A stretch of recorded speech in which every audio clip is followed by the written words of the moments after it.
Hello મિત્રો, જય શ્રી કૃષ્ણ. હર હર મહાદેવ. હું પ્રીતિ વ્યાસ, તમારું પ્રીતિની રસોઈમાં સ્વાગત છે.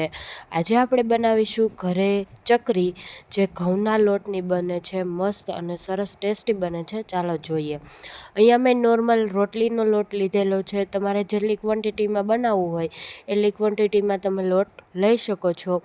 અહીંયા મેં 1 કિલો જેટલો લોટ લઈ લીધો છે. એને સરસ રીતે આપણે કોટનના કપડામાં બાંધી દેવાનો છે અને એની પહેલાં આપણે કૂકરમાં પાણી ગરમ રાખી દેવાનું છે અને એક વાસણ જેમાં આપણે આ પોટલી જે વાળીએ છીએ એમાં રહી શકે આવી રીતે કાંઠા ઉપર રાખી અને લોટને 2 થી 3 સીટી પડવા દેવાની છે, જેથી લોટ થોડો ઘણો બફાઈ જાય ત્યારબાદ આપણે દસ્તા વડે આવી રીતે ખાંડી લેવાનો છે અને ગાંઠ ખોલી અને આપણે લોટને સરસ રીતે ચાળી લેવાનો છે, જેના લીધે આવી જે બધી ગાંઠ હોય એ છૂટી પડી જાય અને સરસ રીતે લોટ ચડાઈને તૈયાર થઈ જાય.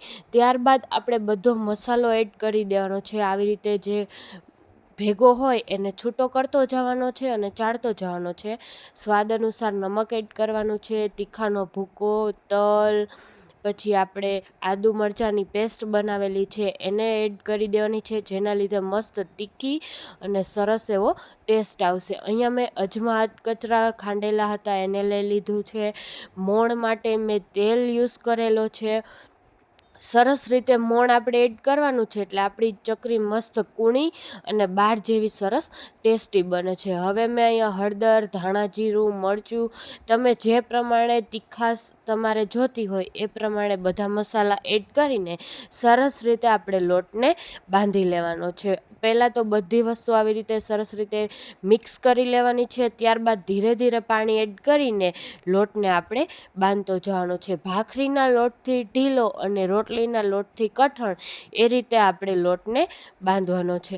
અને ચકરી પાડવા માટે આપણે સંચાની જરૂર પડશે, એટલે સંચો આપણે લઈને આપણે લોટ બંધાઈ જાય ત્યારબાદ સંચામાં ફરતે તેલ લગાવીને લોટ ભરી અને સરસ રીતે આપણે ચકરી પાડવાની છે, જે આપણે આગળ જોઈએ છીએ. અહીંયા તમે જોઈ શકો છો કે આપણે રોટલીનો લોટ જે રીતે બાંધતા હોય ને એ જ રીતે અહીંયા લોટ બંધાય છે અને ત્યારબાદ તેલ નાખી આપણે એને સરસ રીતે કૂણવી લેવાનો છે. અહીંયા તમે જોઈ શકો છો આવી રીતે સંચામાં લોટ ભરી લેવાનો છે અને ત્યારબાદ ધીરે ધીરે આપણે ચકરીને પાડતી જવાની છે.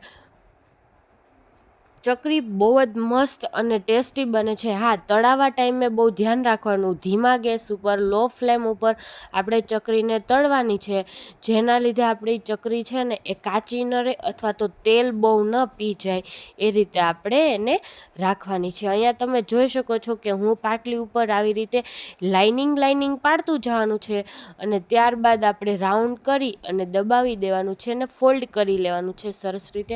બહુ જ ઇઝી છે, કંઈ અઘરું છે નહીં. તમે પણ ટ્રાય કરજો. સરસ રીતે બનીને તૈયાર થઈ જાય છે આપણી ચકરી. અહીંયા તમે જોઈ શકો છો કે આવી રીતે સરસ રીતે ફોલ્ડ કરી દેવાનો અને સરસ રીતે આપણે ચકરી એકદમ બાર જેવી રાઉન્ડ શેપમાં બનીને તૈયાર છે. અહીંયા તમે જોઈ શકો છો. હવે એને આપણે ધીમા ફ્લેમ ઉપર, લો ફ્લેમ ઉપર તળાવવા દેવાની છે અને સરસ રીતે તળાઈ જાય, બ્રાઉન જેવી લાગવા માંડે ત્યારબાદ આપણે કાઢવાની છે. અહીંયા તમે જોઈ શકો છો આપણી ચકરી તૈયાર છે.